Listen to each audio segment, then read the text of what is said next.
I really want to use the black area as my guide, and we're coloring on the lines. We're not coloring in the lines. Now, the dropper I also like because it allows me total control as to how much ink I want to dispense. And you are squeezing ink onto that surface.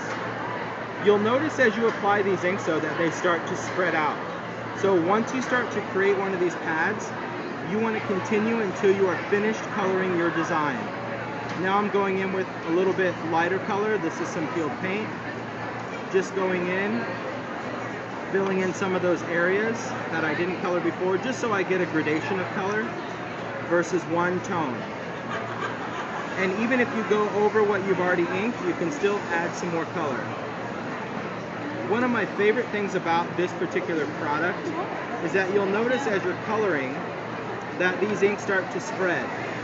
So I always work light to dark with my colors. So I started with my greens, those would be my lightest colors. My dark, of course, is going to be brown, because once two colors touch, they do not cross over each other. They stop.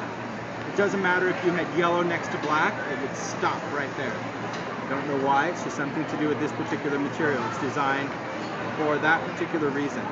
So I've gone in with some vintage photo for that pine cone, and now I'm going to go in with this branch, and I'm just going to do a little walnut stain where I think that branch is or should be. I'm also going to go in and add just a little shadow in there. Then maybe I want to do a little bit of pine needles, not much because this is a pretty bright color, but I just want to put some here and there. Alright, so I've inked my stamp basically, and you'll see that as this continues to spread, this ink will eventually spread out and cover up all the white area. But I'm not concerned with the white area, I'm only concerned with where I stamped my image. My favorite thing about this is now I've created a custom stamp pad for that stamp. So now if you're doing Christmas cards, or birthday cards, or Halloween cards, it doesn't even have to be a Christmas stamp. It could be a happy birthday that you like to use all the time, or a dragonfly that you love the look of it, or a Hero Arts flower. It doesn't matter your stamp, but it's got to be something that you don't want to color, and something that you probably use more than once would be a good idea. So now I can go in.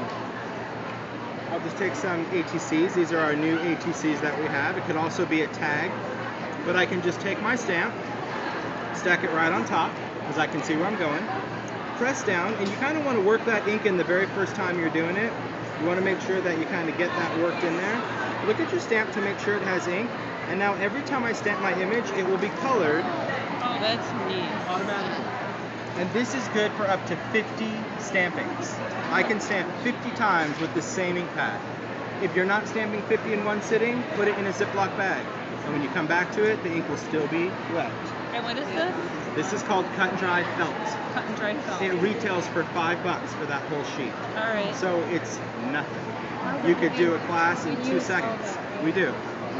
Not to be confused with cut and dry foam. Cut and dry foam is kind of that gray and white foam that you use to like blend paint and glue. This is felt, so this is the same material as this. Alright. So now every time I stamp this, I just stack it up, and you'll see even when it spreads out, you see how my image is still darker than where it spreads out. So even when this eventually gets colored with ink, you'll know where your stamp's got to go. And so now you take another one, and you stamp it. Take another one.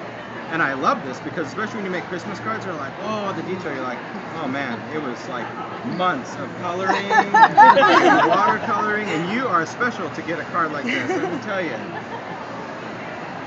Every time you do it, it's just so perfect. That is cool. It's the coolest thing. Now, let's say you're like me and you did all your Christmas cards doing your pad, and you created it and you love it, but maybe you want this to be a little darker or whatever. You can always go back and add ink. But let's say you used it for a season, you came back the next season and you go to use it and you've already done your 40 or 50 cards and it's time to re-ink, but you have no idea what it was or what you even used. This is a water-based dye, so all you have to do is run this under water, all of your color will completely wash out, and you'll be left with your white felt with your black image. You let it dry and you ink it again, so you never have to throw it away, ever. That's the coolest thing. So you can just keep going. See what I mean? That's cool. It's the coolest demo ever. That was what, like 5 minutes? So you can have any customer and they're like, oh, Yeah, because we all set out Like with the us. best Like intentions us. of making Like Christmas we are. cards, right? And even scrapbookers that maybe they like to use journaling, or maybe they like to use a certain journaling stamp or whatever. Like I said, it doesn't have to be Christmas. It could be their favorite flower stand where you can have the stem colored, the leaf colored, the inside, the petals can all be blended. Because look at the green. See how cool all those greens are? And that was just because I did my lightest one first, and then I went with darker ones and just added little drops because the dark obviously will dominate the first color.